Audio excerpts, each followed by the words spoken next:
시청자 여러분, JTBC 뉴스룸을 시작하겠습니다. 겨울 날씨가 폭주하고 있습니다. 여름도 아닌데 오늘 전국에 때 아닌 장대비가 쏟아지더니 주말부터는 이 비가 눈으로 바뀌고 이번 겨울 들어 가장 강력한 영하 17도의 북극 한파까지 들이닥칠 걸로 예보됐습니다. 불과 지난 주말만 해도 이렇게 반팔 입은 사람들이 눈에 띌 정도로 포근했는데 그야말로 이상 기후인 겁니다.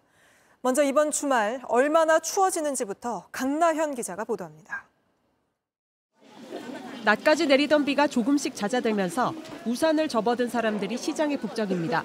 더워서 옷 한 겹만 입고 나가도 괜찮을 날씨였는데 날씨가 추워지고 그러니까 따뜻한 음식이 좀 더 땡기는 것 같아요. 곳곳에 이틀째 많은 비가 내리면서 충주와 군산 등 전국 29곳에서 12월 하루 최대 강수량 기록이 깨지기도 했습니다. 대설특보가 발효된 강원 산간 지역에는 닷새째 많은 눈이 내린 가운데 향로봉에는 지금까지 95cm 가까운 눈이 쌓였습니다. 주말에는 서쪽 지역을 중심으로 매우 많은 눈이 내리겠습니다. 이틀 동안 전북에는 많게는 20cm 이상, 광주, 전남 서부에도 15cm 이상 눈이 쌓일 것으로 보입니다. 북쪽에서 찬 공기가 내려오면서 오늘 밤부터 기온이 떨어지고 내일 낮부터는 강추위가 시작됩니다. 이 때문에 이례적으로 아침보다 낮이 더 추운 하루가 되겠습니다. 일부 지역은 아침 최저 기온이 낮 최고 기온과 거의 비슷하겠습니다. 바람까지 강하게 불어 체감 온도는 더 낮습니다. 모레는 더 추워집니다. 전날보다 기온이 10도 이상 떨어지면서 전국 아침 최저 기온이 영하 17도에서 영하 3도 수준에 낮 최고 기온도 영하 8도에서 3도에 그치겠습니다. 대부분 지역에 한파특보가 내려지는 가운데 이번 추위는 다음 주까지 이어지겠습니다. JTBC 강나현입니다. 전해 들은 대로 이 북극 추위는 꽤 오래 계속될 걸로 보입니다. 어제만 해도 서울 도심에 개나리가 폈는데 날씨가 도대체 왜 이러는 건지 또 구체적으로 언제까지 이렇게 추울지 황예린 기자가 자세히 설명해 드립니다. 며칠 전 중국 동북지방에 한파가 덮쳤습니다. 기온은 얼마였을까요? 무려 영하 41도까지 떨어졌습니다. 그런데 내일 중국을 이렇게 춥게 만든 북극의 찬 공기가 우리나라로 밀려옵니다. 왜 그런지 봤더니 먼저 지구온난화로 북극이 따뜻해지자 이곳에 찬 공기를 가로막던 힘이 약해져 찬 공기가 밖으로 나왔고요. 엘니뇨 등으로 베링에 의해 만들어진 따뜻한 공기층이 찬 공기의 흐름을 막고 또 우랄 산맥에도 장벽이 만들어져 결국 우리나라로 찬 공기가 몰리게 된 겁니다. 올 12월 초엔 서울을 기준으로 16도까지 올랐는데 갑자기 북극 한파가 찾아와 이렇게 최고 기온마저 영하 6도까지 떨어지게 됩니다. 주된 이유는 한기와 온기가 나뉘는 부근에 한반도가 있기 때문입니다. 서해에서 동으로 부는 제트기류가 세냐 아니면 그게 가로막혀 바람의 수직 이동이 세지냐 양쪽 힘이 왔다 갔다 하면서 날씨가 반전을 거듭하는 겁니다. 지금은 한계의 영향을 받아 이번 추위는 성탄절까지 계속될 전망입니다. 꽃까지 폈던 봄 날씨에서 갑자기 추워지면서 한랭 질환자도 늘었습니다. 이번 달에만 벌써 41명입니다. 급격한 온도 변화 탓에 혈압이 오르는 만성 질환자나 고령 환자가 많았습니다. 노인과 어린이는 체온을 유지하는 기능이 약해 특히 주의해야 합니다. JTBC 황예린입니다. 건강도 그렇지만 미끄러운 길도 꼭 조심하셔야 합니다. 눈이 얼었다 녹았다를 반복한 강원도 고속도로에선 오늘 하루에만 사고가 20건 넘게 났습니다. 강원뿐 아니라 어제부터 눈비가 내리며 전국 곳곳에서 벌써부터 사건 사고가 잇따르는데 신진 기자가 보도합니다. 차량 한 대가 중앙 분리대를 들이받은 채 멈춰서 있습니다. 빗길에 미끄러진 겁니다. 또 다른 차량이 피하지 못하고 들이받습니다. 사고를 본 차량들은 방향 지시등을 켠 채 거북이 걸음을 합니다. 7분 뒤 사고 수습을 돕기 위해 멈춰선 화물차를 또 다른 승용차가 부딪습니다. 오늘 오전 7시 24분쯤 서해안 고속도로 서울 방향 무창포 졸음쉼터에서 발생한 사고입니다. 승용차 4대와 화물차 1대가 줄줄이 부딪히면서 6명이 다쳤습니다. 눈이 얼었다 녹았다를 반복한 강원 지역 고속도로는 특히 미끄러웠습니다. 오늘 하루 동안 20건이 넘는 사고가 발생했습니다. 이른 아침부터 차량 5대가 추돌해 7명이 다치는 사고가 났습니다. 달리던 차가 눈길에 혼자 미끄러져 전도된 경우도 많았습니다. 곳곳에서 뒤집히고 망가진 차량이 수습됐습니다. 지금 저희가 여기가 지금 한두 칸에 난리예요, 난리. 신고 했더라고. 설악산엔 지난 12일부터 대설주의보가 발효 중입니다. 겨울 등반객을 맞이하려던 탐방로는 개방을 미루기로 했습니다. 누적 적설량이 한 110cm 정도가 쌓여 있습니다. 지금 탐방로 식별이 어렵고 탐방 자체가 고지대 같은 경우에는 아예 가실 수가 없는 상황이라서 전북 지역에서도 많은 비로 도로가 침수되거나 산사태로 나무가 도로를 덮치는 사고가 이어졌습니다. JTBC 신진입니다. 윤석열 대통령이 오늘 네덜란드 국빈 방문을 마치고 귀국했습니다. 김기현 대표 사퇴 과정에서 드러난 당과의 파열음을 수습하는 게 무엇보다 급할 텐데 당무엔 개입하지 않을 거란 입장이지만 당장 당내에선 친윤 빠진 자리에 찐윤이 들어오는 거 아니냐는 우려가 나옵니다. 먼저 최승기 기자입니다. 수고가 많았습니다. 윤 대통령의 귀국 환영 행사엔 국민의힘 윤재욱 당대표 권한대행 겸 원내대표가 자리했습니다. 순방 기간 중 사퇴한 국민의힘 김기현 전 대표는 없었습니다. 귀국 직후 현안에 대한 보고를 받은 윤 대통령은 우선 추가 개각에 속도를 낼 것으로 보입니다. 1차 개각에 포함되지 않은 외교부와 산업통상자원부, 그리고 공석인 국정원장에 대한 지명도 이르면 다음 주 이뤄질 예정입니다. 김기현 전 대표의 사퇴 과정에서 드러난 당정 간의 파열음을 수습하는 것도 윤 대통령이 서둘러 풀어야 할 숙제입니다. 당무엔 개입하지 않을 거라는 입장이지만 당장 비대위를 꾸리는 과정에서 대통령실의 입김이 작용할 수 있다는 우려가 나옵니다. 친 이준석계 허은하 의원은 김 전 대표와 장제원 의원 등 친윤계 의원의 자리를 대통령과 가깝고 대통령실 출신인 인사, 이른바 찐윤이 차지하는 것 아니냐고 우려했습니다. 당 지도부는 대통령실과의 관계에는 문제가 없다고 선을 그었습니다. 지금까지 제가 느끼기에는 당정 관계가 수직적이라고 생각은 하지 않습니다. JTBC 최승기입니다. 하지만 오늘 열린 비상의원총회에선 지금의 당정 관계에 대한 불만이 쏟아졌습니다. 우리가 용산의 힘이냐부터 대통령실 직할부대라는 말까지 터져나왔고 비대위원장으로 거론되는 한동훈 장관을 두고도 모셔와야 한다는 찬성과 대통령 아바타라는 반대가 팽팽히 맞선 걸로 전해집니다. 이어서 하예빈 기자가 보도합니다. 김기현 대표 사퇴 이후 처음 열린 비상의원총회는 의원들의 발언이 쏟아지면서 100분 넘게 진행됐습니다. 먼저 그간 대통령실과의 관계가 지나치게 수직적이었다는 문제 제기가 나왔습니다. 비윤계 김웅 의원은 국민의힘이 아니라 용산의 힘이라고 지적했습니다. 서병수 의원 역시 국민 눈에 우리 당은 대통령실에서 시키는 대로 명령을 집행하는 기구로 비쳤다고 말했습니다. 대통령실 직할부대, 용산 이중대 등의 표현도 나왔던 걸로 전해졌습니다.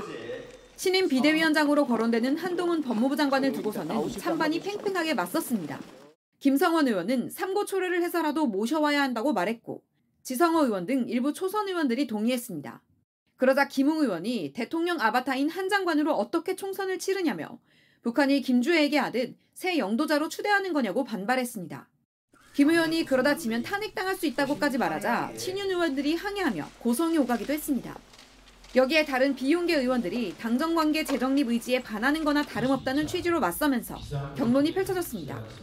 한 장관 외에도 원희룡 국토부 장관과 김한길 국민통합위원장 등이 비대위원장으로 거론되는 등 다양한 의견이 나왔습니다. 직접 이름을 거명하신 분도 있고 또 기준을 이야기하신 분도 있는데 여러 가지 의견들을 들었습니다. 국민의힘은 조만간 의총을 다시 열고 후보군도 계속 추천받겠다고 했습니다. 비대위 출범은 당초 이르면 다음 주로 예상됐지만 오늘 의총으로 당내 이견이 확인되면서 더 미뤄질 수 있다는 전망도 나옵니다. JTBC 하혜빈입니다. 민주당에선 과거 고문치사 사건으로 징역 6년의 실형을 살았던 이재명 대표의 측근 정의찬 특보가 내년 총선 후보자 검증을 통과한 게 논란이 되고 있습니다. 민주당은 하루 만에 다시 부적격 판정을 내렸는데 정 특보는 강하게 반발하며 이의 신청을 했습니다. 구혜진 기자입니다. 민주당은 하루 만에 정의찬 당대표 특보에 대해 총선 예비후보 부적격 판정을 내렸습니다. 어제 적격 판정을 발표했지만 정 특보가 이종건 고문치사 사건으로 실형을 산 것이 알려져 논란을 빚자 재검증을 거쳤습니다. 이종건 고문치사 사건은 1997년 20대 이종건 씨를 경찰 프락치로 의심해 집단 폭행에 숨지게 한 사건으로 당시 한 청년 산하 남청년, 광주전남대학 총학생회연합 의장이었던 정특보는 징역 6년의 실형을 확정받았습니다. 정특보는 당의 이 같은 결정에 즉각 반발하며 이의 신청을 했습니다. 당시 저는 폭행 현장에 있지도 않았습니다. 폭행을 지시하지도 않았습니다. 학생운동을 이끌던 책임자로서 양심에 따라 법적, 도덕적 책임과 의무를 다하고자 했을 뿐입니다. 책임자로서 책임을 졌을 뿐이라는 반박입니다. 또한 전과 사실을 당이 알고 있었다고도 주장했습니다. 앞서 민주당은 적격 판정이 검증 자료 일부를 놓쳐 생긴 업무상 실수라고 해명했습니다. 대표님 특보여서 그렇다는 비판이 있는데 거기에 대해서는 어떻게 보세요? 제 논의에서 처리해야 될 사안으로 생각됩니다. 규정을 잘못 본 업무상 실수가 아닌가 싶습니다. 논란이 될 만한 과거 이력이 있는 이재명 대표 측근들에 대한 검증이 추가로 이어질 전망이라 이 결과에도 시선이 쏠릴 것으로 보입니다. JTBC 구혜진입니다. 6개월 전에 제 딸도 이렇게 제 딸도 얼굴 사인을 좀 드려줬어요, 선생님. 지난 7월 서희초등학교 교사 사망과 관련한 교육청 기자회견에서 한 남성이 기간제 교사였던 자신의 딸도 똑같은 이유로 스스로 목숨을 끊었다고 주장했습니다. 조사 결과 이 교사는 유족의 주장대로 학부모의 협박과 폭언에 시달리다 숨진 걸로 드러났습니다. 성화선 기자입니다. 상명대 부속초의 기간제 교사인 A씨는 밤이나 주말을 가리지 않고 학부모와 문자 메시지를 1,500여 건이나 주고받았습니다. 개인 휴대전화 번호가 학부모에게 공개됐기 때문입니다. 공지사항을 알리는 이 알림이 어플리케이션이 있음에도 불구하고 휴대전화로 잦은 빈도로 요구나 문의가 계속되었으며 지난해 6월 초엔 학생들 사이에 다툼이 생겼습니다. 평소 민원에 시달렸던 A 교사는 당시 상황을 재현하는 동영상을 촬영해 학부모들에게 보냈습니다. 이후 비난과 항의에 시달렸습니다. 경찰에 고소하겠다 혹은 고소하러 가는 중이다. 교육청에 신고해서 교직에 못 서게 하겠다. 옷을 벗게 하겠다. 이런 이제 표현은 여러 가지 형태로 이제 기록돼 있어요. A 교사는 억울함과 무력감으로 괴로워하다 우울증 진단을 받았습니다. 하지만 보호막은 없었습니다. 무릎이라도 꿇고 사죄할까요? 이런 표현들도 있습니다. 그래서 선생님이 혼자 이제 오롯이 이런 상황을 해명해야 됐고 해결해야 되는. A 교사는 결국 지난 1월 세상을 떠났고 남은 가족들은 여전히 눈물이 마르지 않습니다. 별이 된 딸을 가슴에 품고 살아야 되는데 국가는 우리 가족을 지켜주지 못하나. 만약에 계약서가 있다면 제가 찢어버리고 싶었어요. 유족 측은 산재를 신청하고 폭언한 학부모에 대해 형사 고발을 검토하고 있습니다. 다만 해당 학부모는 부인하는 것으로 전해졌습니다. A씨는 생전 일기에 봄날이 올 거라고 했지만 끝내 봄을 만나지 못했습니다. JTBC 성화선입니다. 교권 보호를 위한 여러 대책이 나왔지만 일선 교사들은 여전히 악성 민원과 무리한 소송에 시달린다고 말합니다. 한 교사는 숙제를 안 한 학생에게 바닥에서 문제를 풀게 했다는 등의 이유로 경찰과 검찰 수사를 받고 수천만 원을 배상하란 소송까지 감당하고 있습니다. 최하은 기자가 취재했습니다. 24년 차 초등학교 교사 A씨는 학교 대신 경찰서와 병원을 오갔습니다. 담임을 맡은 1학년 부모에게 아동학대로 고소당했기 때문입니다. 숙제를 해오지 않아 바닥에서 문제를 풀게 하는 등 정서적 학대라고 문제 삼은 겁니다. 다른 친구들도 다 했던 활동인데 그리고 본인도 너무 좋아해서 바닥에서 하면 안 돼요 라고까지 말을 했었는데 학교를 찾아온 부모는 면담을 요청했습니다. A 교사가 병가로 학교에 없어 면담을 하지 못하자 112에 신고한 뒤 고소장도 냈습니다. 학부모님이 들어오셔갖고 경찰서 가자 그런 말을 왜 다른 친구들이 들어야 되는지. 이 학부모는 A 교사 때문에 아이의 트라우마가 되살아났다고 소장에 적었습니다. 아이에게 녹음기를 들려보내 녹음까지 했습니다. 3개월을 몰랐었어요. 때론 가르쳐야 되고 가르쳐야 될 수 있어요. 근데 그 부분만 자르는 거잖아요. 잔인하게. 넉 달 넘는 수사 끝에 경찰은 혐의 없음으로 검찰에 넘겼습니다. 하지만 아직도 검찰 수사와 2천만 원을 배상하라는 민사소송이 남았습니다. 저 입이 다 흘리고 까지고 13kg가 빠졌었어요. 차에 뛰어들렸는데 제가 제 자신을 제어하지 못해서 임시 교사와 담임이 수차례 바뀌었고 혼란은 아이들이 떠안아야 했습니다. 연속적인 교육을 받지 못했고 아이들이 학교 가는 걸 좀 그 당시에 무서워한 게 있어서 교권보호위원회에선 해당 아동과 부모에게 특별교육 4시간 처분을 내렸습니다. JTBC 최하은입니다. 이런 가운데 교권이 무너진 건 학생들 인권을 우선한 학생 인권 조례 탓이란 주장이 정치권을 중심으로 제기돼 왔습니다. 학생 인권과 교사 인권 모두 존중해야 한다는 반발에도 오늘 전국에서 처음 충남도 의회가 학생 인권 조례 폐지안을 통과시켰습니다. 강버들 기자입니다. 더불어민주당 소속 도의원들이 의회 단상에 모여듭니다.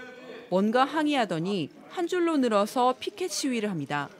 학생 인권 조례를 폐지해서는 안 된다는 겁니다.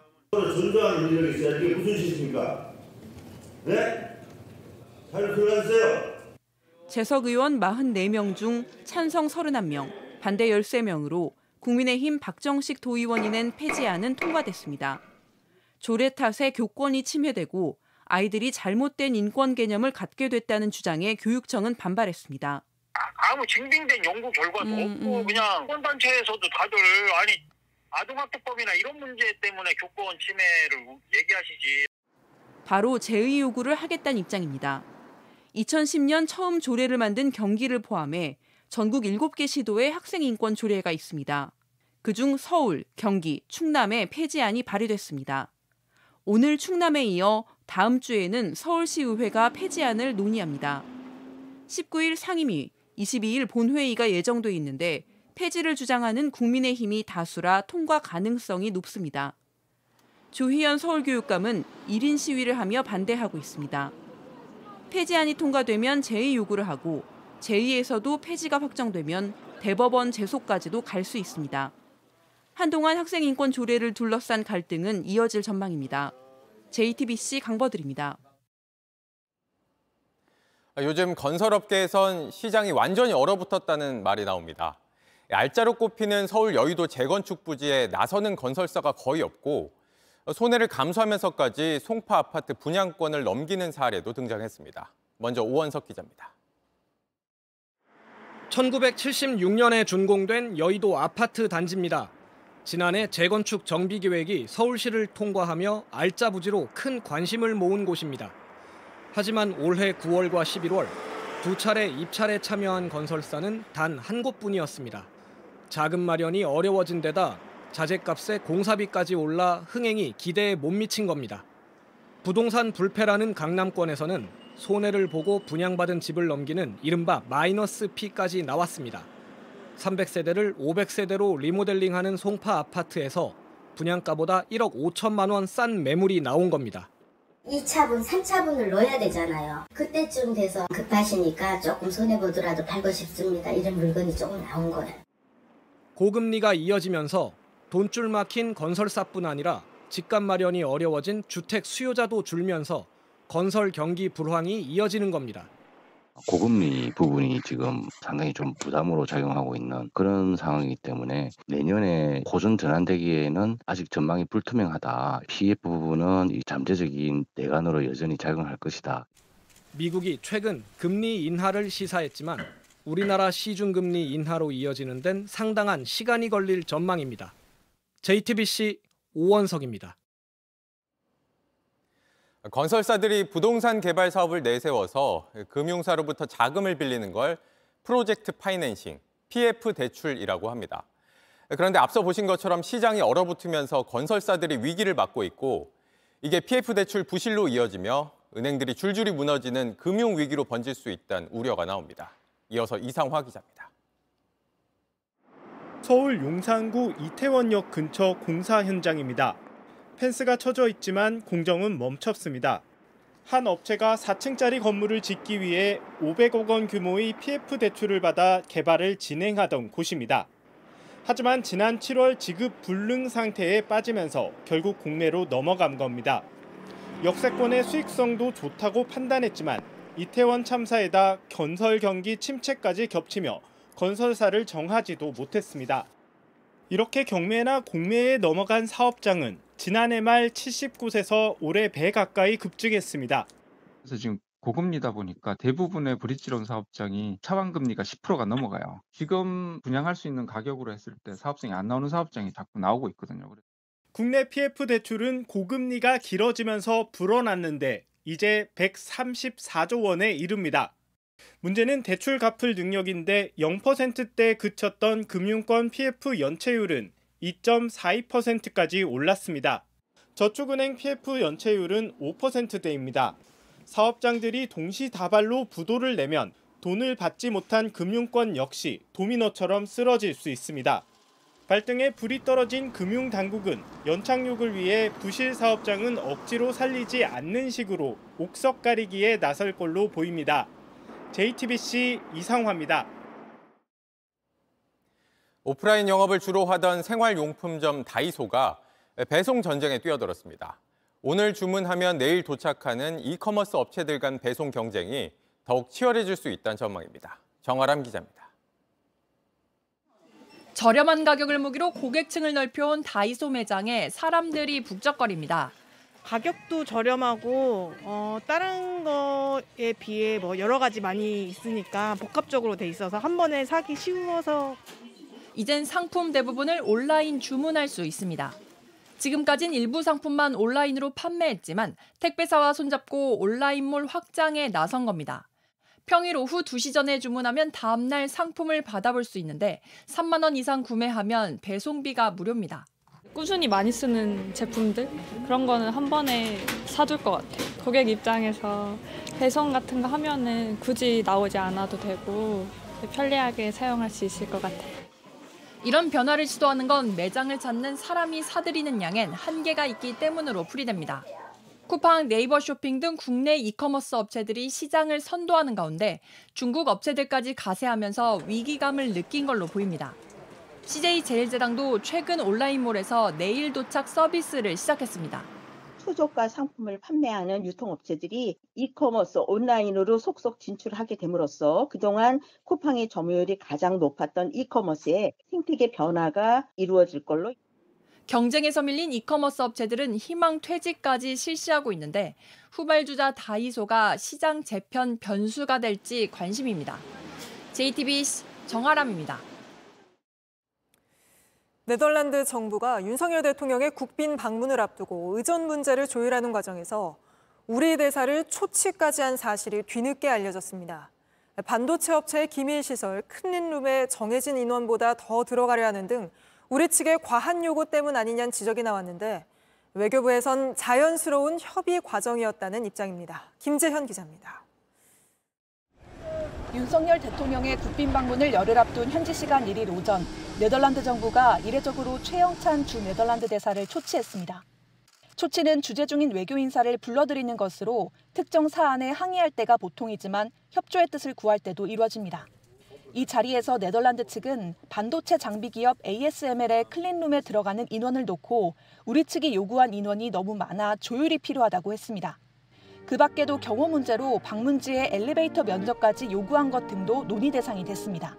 양국 간에 만약에 이견이 있을 경우는 이걸 좁히는 그러한 협의들을 많이 하고 있습니다. 제가 언론에 난 걸 보니까 조금 과장된 면이 있는 것 같습니다. 하지만 우리 측의 무리한 요구 때문에 초치까지 한 것 아니냐는 의혹이 제기됐습니다. 우리 정부가 얼마나 무리한 요구를 했으면 네덜란드 정부가 이례적으로 대사를 초치해 불만을 표했겠습니까? 의전 문제에 밝은 전직 외교관은 JTBC에 대사가 협의에 나서는 건 무게감 있게 얘기하거나 잘 안 풀렸을 경우이지 흔히 있는 일은 아니라고 했습니다. 대통령 순방 때 크고 작은 잡음이 있었던 건 이번이 처음이 아닙니다.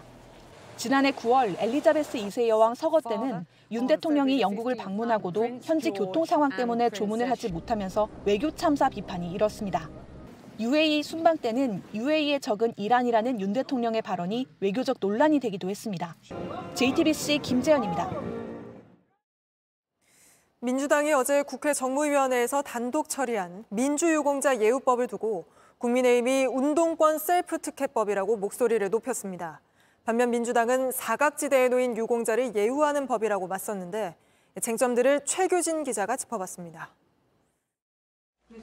국민의힘은 민주당이 단독 처리한 민주유공자법을 묻지마 운동권 셀프 특혜법이라고 규정했습니다.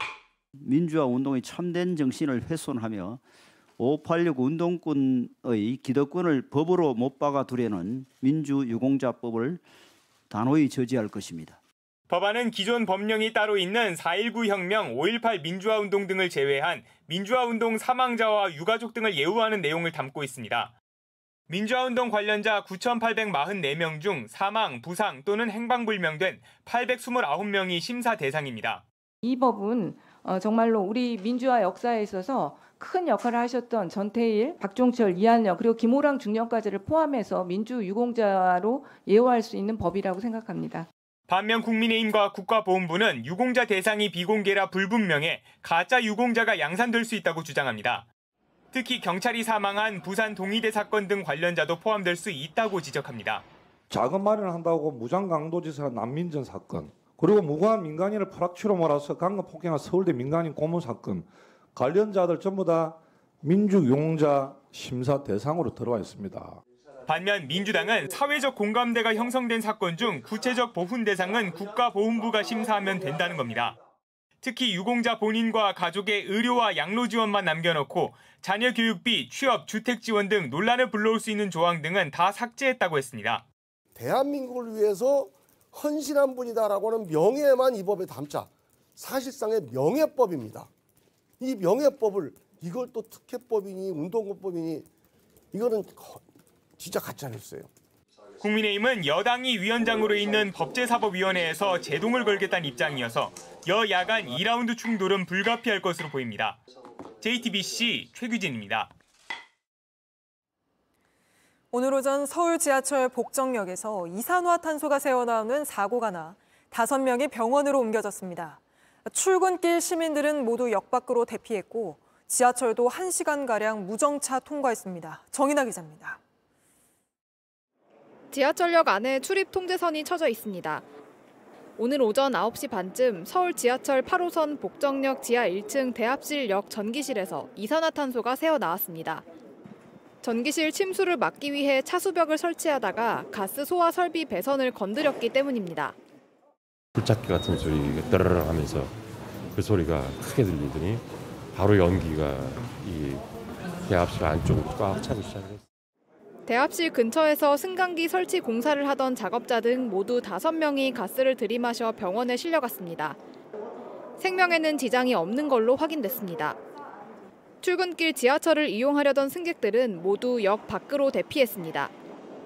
사이렌 울리고 가스 냄새 나고 나가라고 사람이 쓰러졌다 말이면서 그래서 다들 약간 깜짝 놀라서 테러인지 이게 뭔지 해서 당황해서 이제 도망치지 올라간 거죠. 서울교통공사는 오전 9시 40분부터 10시 반까지 추가 피해를 막기 위해 복정역의 지하철을 무정차 통과시켰습니다. 이후 조치가 완료돼 다시 정상 운행됐습니다. 경찰과 소방은 가스 유출 원인을 조사하고 있습니다. JTBC 정인아입니다. 아동 성범죄자 조두순, 3년 전 출소한 뒤부터 세금을 10억 원 넘게 들여가며 감시하고 있는데 무단으로 집 밖을 나갔다 적발돼 재판에 넘겨졌습니다.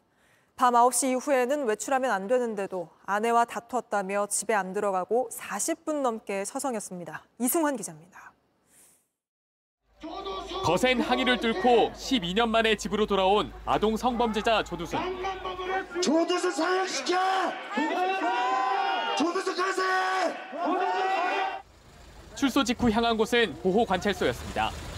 전자발찌를 찾고 앞으로 7년간 전담 보호관찰관의 1:1 감시가 시작됐습니다. 밤 9시부터 다음날 오전 6시까지 외출이 금지됐습니다. 재택장치를 설치해서 외출 여부를 관리감독하게 됩니다. 그런데 지난 4일 밤 9시 5분 조두순이 갑자기 집 밖으로 나왔습니다. 조두순은 곧장 집에서 10여 미터 떨어진 이 방범투소로 갔습니다. 그러고는 당시 근무 중이던 경찰관들에게 말을 걸었습니다.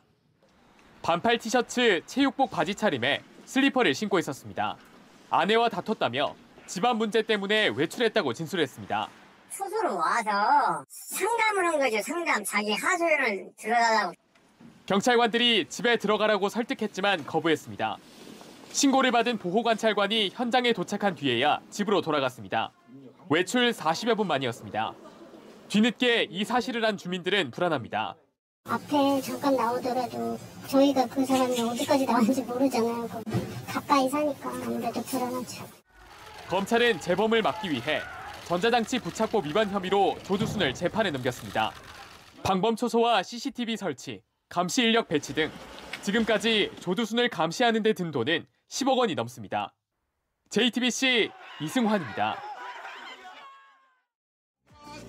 네, 한 백발 노인이 환호하는 사람들에 둘러싸여 춤을 추고 있습니다. 그런데 이 할아버지, 반정부 시위가 1년 넘게 계속되온 이란에서 반정부 영웅으로 떠올랐다는데 어떤 사연인지 김서연 기자가 전합니다.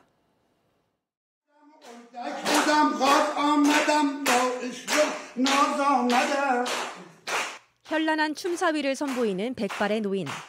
이란 북서부 해안 도시 라슈트의 택시기사 사데입니다.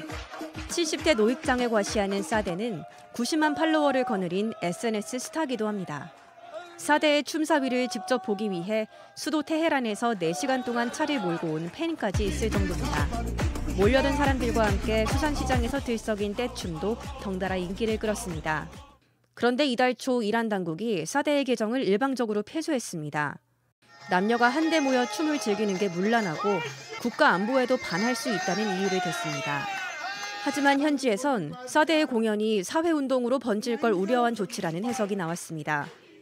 이란인들은 사데의 춤을 따라한 영상을 올리며 강하게 반발했습니다. 이란의 국영지조차 어떻게 춤과 노래가 반정부 행위가 될 수 있느냐고 물음표를 달았습니다. 결국 이란 당국은 사데의 계정을 복구했습니다.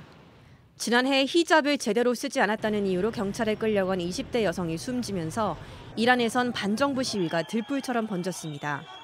그 불씨는 시위를 주도한 혐의로 투옥 중인 여성 인권운동가 모하마디의 노벨 평화상 수상으로 이어졌습니다. Toujours garder espoir et continuer à se battre pour cette lutte, car oui, elle en vaut la peine.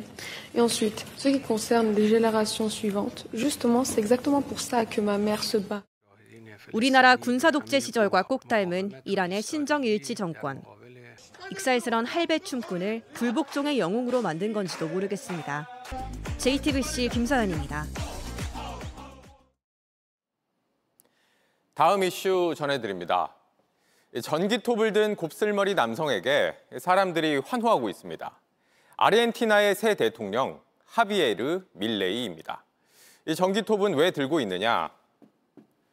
정부 보조금을 잘라버리겠다. 퍼주기 복지를 없애겠다. 이렇게 선거 유세를 하기 위해서입니다. 장기 매매 합법화하고 총기 소유 허용하겠다는 주장까지 했는데 결국 대통령까지 됐습니다. 극우 괴짜 아르헨티나의 트럼프란 수식어가 붙곤 하죠. 이런 극단주의가 통한 건 아르헨티나 국민들이 먹고 사는 문제로 지쳐있기 때문입니다. 물가는 161%나 치솟았고 빈곤율은 40%에 달합니다. 이때 나타난 밀레이는 정치인이라면 여야 가리지 않고 비판하며 인기를 얻었죠. 그러나 밀레이가 취임과 동시에 극단적인 정책들을 쏟아내자 민심도 동요하고 있습니다. 지폐를 아예 틀어막고 자국 화폐 가치를 반토막 내버리는가 하면 자신의 여동생을 비서실장에 앉히기도 했습니다. 박소연 기자입니다. 아르헨티나의 트럼프 하비에르 밀레이 대통령이 하루가 멀다 하고 자신의 권력을 전기톱인 양 휘두르고 있습니다.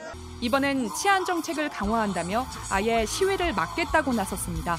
Cuatro fuerzas federales más el Servicio Penitenciario Federal que se ha unido a este ministerio van a intervenir frente a cortes. 경우에 따라 군 병력까지 투입하겠다고 으름장을 놓으며 그 비용은 주최 측에 청구하겠다고 경고했습니다. 밀레이의 독불장군식 행보는 취임 첫날부터 시작됐습니다. 기존 18개 정부 부처를 절반으로 줄이는 개각을 단행하는가 하면 Ministerio de Turismo y Deporte, afuera. Ministerio de Cultura, afuera. Ministerio de Ambiente y Desarrollo Sostenible, afuera. 법령을 개정해 자신의 2살 아래 여동생을 대통령 비서실장으로 임명했습니다. 반려견 4마리 외에는 측근이 없다던 말이 무색해졌습니다. 만성적자를 해소하겠다며 자국 화폐의 가치를 하루아침에 반토막 내기도 했습니다. Y lamentablemente tengo que decírselos de nuevo. No hay plata. 어디로 튈지 모르는 밀레이의 급진적인 행보에 현지 민심도 요동치고 있습니다. Los sueldos para equiparar más o menos o no sé qué va a pasar en este país, la verdad. 정부의 이번 집회 제한 정책도 국민들의 반발을 원천 차단하기 위한 조치라는 현지 언론의 분석이 잇따르고 있습니다.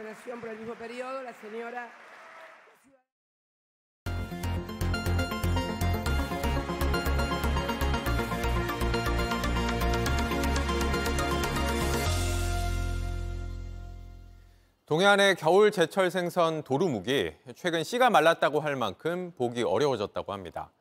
바다 온도가 오른 데다 통발 낚시까지 마구잡이로 이뤄지면서 어획량이 크게 줄어든 겁니다. 밀착 카메라 한민정 기자가 취재했습니다. 어둠 속에 불빛이 보이는데 모두 도루묵을 잡기 위해 몰려든 사람들입니다. 전망대에는 밧줄이 거미줄처럼 이어져 있는데요. 아래에는 통발이 설치가 되어 있습니다. 줄 하나당 통발 하나씩이니까 바다 아래에는 수십 개의 통발이 있는 겁니다. 출입을 막아놓은 곳을 넘어가는 사람들도 있습니다. 바다로 떨어질 수도 있지만 위험한 통발 낚시는 계속됩니다. 단속 강화 현수막 바로 앞에도 통발이 여러 개 걸렸습니다. 근처 항구 쪽도 상황은 비슷합니다. 어업인이 아니면 한 사람이 통발 하나만 쓸 수 있지만 무용지물입니다. 나는 지금 8개. 통발 8개? 네. 사람들이 뭐라 안 해요? 누가 알아요. 8개인지 1개인지 누가 알아. 몸길이 11cm 이하는 잡으면 안 되지만 아랑곳하지 않습니다. 암놈을 놓아야 암놈을. 암놈을 하나씩 누르면 그냥 펴. 도루묵으로 가득 찬 아이스박스를 차에 옮기고 다시 옵니다. 이거 안에 가득 찬 거예요, 밑에도? 다 순놈에 순놈. 그 가시는 거예요, 이제? 아니, 단속도 비웃습니다. 이거는 트럭으로 버스로 실어서 가져가는 거예요. 아닐 수가 없어요. 날이 밝은 뒤 현장에 다시 가봤습니다. 갯바위가 있는 해수욕장 옆 공간에 쓰레기가 쌓여 있습니다. 전날 밤 도루묵을 잡으러 온 사람들이 버리고 간 걸로 보이는데요. 가까이서 보니 도루묵 알이 붙어있는 통발부터 시작해서 불판, 부탄가스, 음식물 쓰레기가 그대로 버려져 있습니다. 옆쪽을 더 들어와 보시면요. 불을 피우고 간 흔적도 남아 있습니다. 도루묵 종자 자체가 없어지면은 국민들도 맛을 볼래 그래도 못 볼 거 아니에요. 잡는 거는 재미로 잡는다고 하더라도. 지자체와 해경은 단속에 한계가 있다고 말합니다. 뭐 금방 간다고 뭐 그러고 뭐 어떤 사람 그냥 바다에다 버려버리고. 지구온난화로 바다 온도까지 올라가면서 더 이상 도루묵 보는 게 쉽지 않습니다. 제철을 맞은 도루묵을 잡은 배가 지금 막 들어왔습니다. 안에서는 작업이 한창인데요. 겨울철 이맘때쯤이면 도루묵으로 가득 찼어야 했는데 그물이 지금 군데군데 비어 있습니다. 지난해 같은 시기와 비교하면 절반 이상 줄었다고 합니다. 올해 1월부터 10월까지 잡힌 도루묵은 298톤입니다. 지난해 같은 기간에 비하면 절반 넘게 줄었습니다. 기후 변화에 이어 무분별한 낚시까지 계속된다면 앞으로 도루묵을 보기 어려워질 겁니다. 어느 한 명이 아니라 모두가 노력해 지켜야 할 때입니다. 밀착 카메라 한민정입니다. 충남 천안의 한 초등학교에서 남학생 셋이 여학생 둘을 집단 폭행하는 일이 벌어졌습니다. 10명 넘는 다른 학생들이 둘러싸고 지켜봤지만 아무도 말리지 않았다고 합니다. 정영재 기자입니다. 남학생 한 명이 여학생 머리를 잡아 끌고 다른 남학생은 발길질을 합니다. 아파하는 여학생 머리를 끌어당겨 주저앉힙니다. 양손으로 두 여학생 머리를 잡고 서로 부딪히게도 합니다. 지나치게 폭력적인 이 장면, 지난 9월 초등학생들이 교내에서 점심시간에 벌인 폭행입니다. 남학생 3명이 여학생 2명을 때렸습니다. 아이들끼리 사소한 마찰이 폭력으로 번졌습니다. 10명 넘게 그 자리에 있었지만 아무도 말리지 않았습니다. 피해 학생은 한 달 넘게 앓은 뒤에야 담임교사에게 신고했습니다. 2주 동안 학교에 가지 못했고 SNS에 올라온 조롱글 때문에 2차 피해를 입었다고 주장했습니다. 고소된 게 3명이고 나머지 15명은 일단 최종 다 진술을 받아봐야지만 그 우리끼리 모여서 막 공놀이하고 있고. 경찰은 여학생 2명을 때린 남학생 3명을 소년부에 송치할 예정이라고 밝혔습니다. 현장에 있었던 다른 아이들은 특별한 제재를 받지 않았습니다. JTBC 정영재입니다. 중국 베이징에서 지하철 열차가 충돌 사고로 두 동강이 나며 500명 넘는 사람이 다쳤습니다. 눈길에 미끄러졌다지만 열차 간 거리도 제대로 통제 못했냐는 질타가 나왔고 결국 베이징 교통당국이 고개를 숙였습니다. 베이징 박상훈 특파원이 보도합니다. 뒤에 달려오던 지하철이 앞에 있던 지하철에 덮쳤습니다. 뒤에서 부딪힌 열차가 앞 지하철을 그대로 파고들었습니다. 그 충격에 앞 열차 일부 객실은 또다시 떨어져 나갔습니다.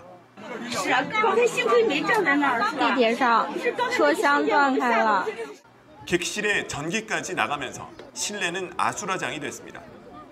갑작스런 충격에 승객들은 바닥에 널브러졌습니다. 연기와 비명 소리가 섞인 객실. 일부 승객들은 발로 창문을 부수기까지 합니다. 어제 오후 7시쯤 중국 베이징에서 지하철 2대가 추돌했습니다. 500여 명의 승객이 다쳤고 이 중 102명이 골절상을 입었습니다.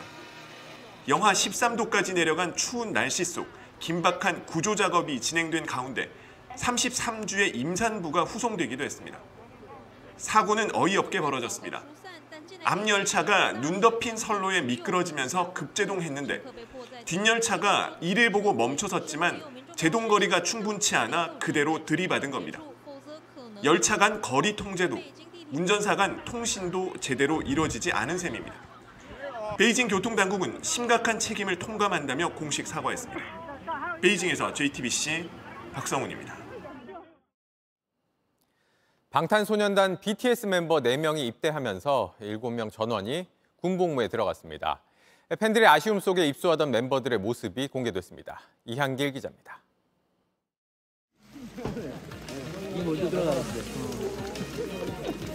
안녕하세요. 김태형의 브이로그 김태형입니다. 제가 이번에 입대를 하게 되었습니다. 아유, 동기님. 이렇게 반가워. 아, 반갑네. 이렇게 반가울 수가 없네. 우리 밥 먹을 때 봐. 지금 뭐더고 그 핫팩이야. 뭐예요 이거? 하이. 핫팩하고 부케 그 핫팩이거든. 아, 검사님 지금 막 끝났어. 내일 갈 때가.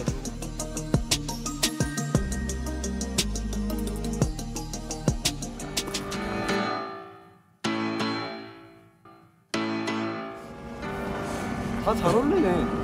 머리가.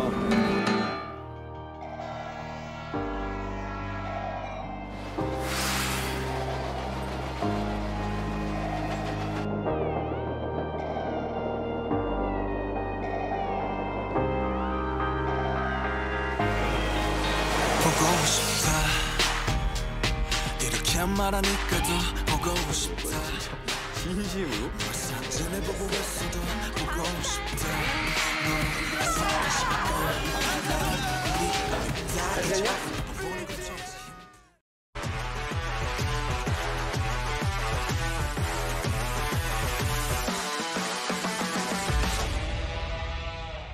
스포츠 뉴스입니다.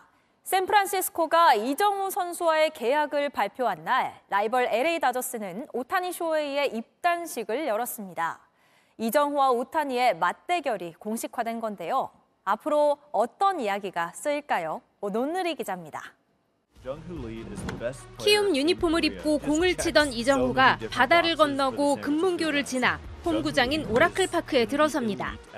샌프란시스코는 오늘 6년간 1,500억 원의 계약을 발표하면서 이정후가 풀어놓았던 최고의 장면들을 소개했습니다.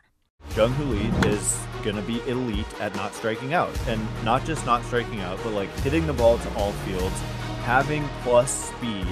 Jung-Hoo Lee is a giant. 동시에 이정후 계약의 모든 것을 세상에 알렸습니다.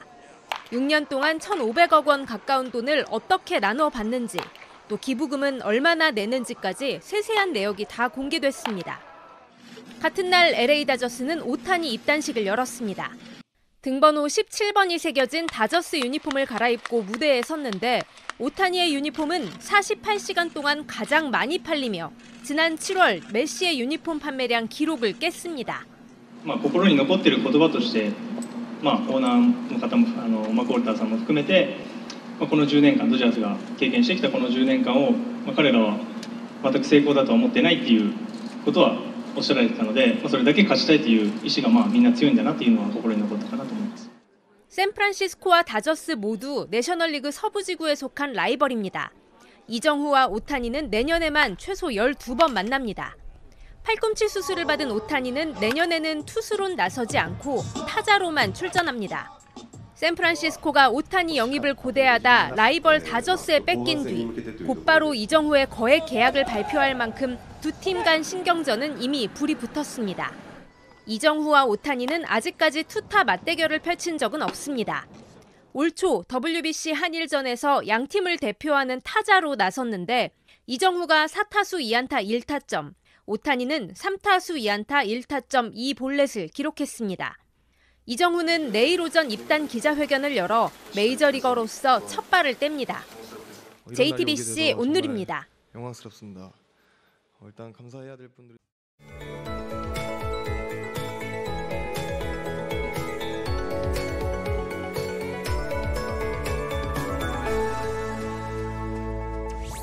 오늘도 전국적으로 강풍을 동반한 비가 내렸습니다.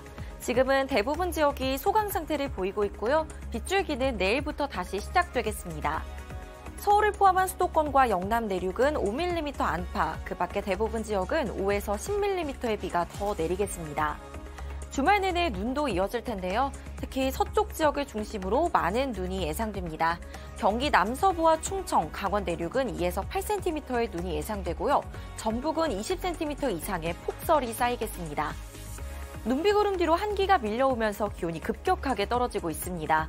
벌써 충청과 호남, 제주는 한파주의보까지 내려졌습니다. 주말 내내 극한의 한파가 예상되는데요. 서울도 내일 하루 종일 영하 3도, 모레는 영하 12도까지 곤두박질 치겠고요. 체감온도는 이보다 더 낮겠습니다. 외출 시 두툼한 외투로 단단한 대비가 필요하겠습니다. 내일 전국적으로 찬바람도 강하게 불겠고요. 눈과 비로 인해 도로가 많이 미끄럽겠습니다. 내일 아침 기온 춘천 영하 1도, 대전 0도로 춥겠고요. 한낮에도 서울 영하 3도, 춘천 0도, 전주 대전 1도로 아침 기온과 비슷하겠습니다. 영하 10도 안팎의 추위는 다음 주에도 계속되겠고요. 제주도는 월요일부터 사흘 내내 비나 눈이 내리겠습니다. 날씨였습니다. 뉴스룸 저희가 준비한 소식은 여기까지입니다. 시청해주신 여러분 고맙습니다.